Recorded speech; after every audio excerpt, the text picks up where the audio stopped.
হরি ওম তৎসৎ। আজকে যে ভিডিওটা করছি এটা একটা বাগানে করছি। এই রবীন্দ্র সদনের কাছে এসেছি নাটক দেখতে। এটা মোহরকুঞ্জ এটা।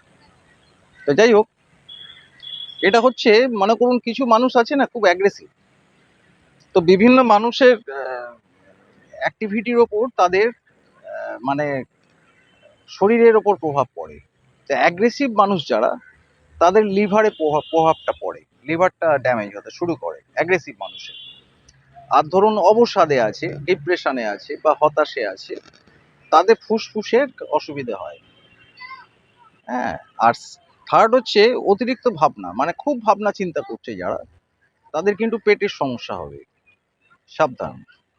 আর ট্রমাটাইজ যারা, কোনো একটা ব্যাপারে তারা ট্রমাটাইজ হয়ে গেছে, হ্যাঁ, মানে এমন কিছু ভয়ের ব্যাপার আছে যেটা বলতে পারছে না কাউকে বা কিছু, সেখানটা কিন্তু কিডনি ড্যামেজ হবে। সুতরাং সাবধান। এই জিনিসগুলো যখনই করবেন সাবধানে থাকবেন, কারণ এগুলো কিন্তু শারীরিক ক্ষতি করে। ভালো থাকবেন। হরি ওম তৎসৎ।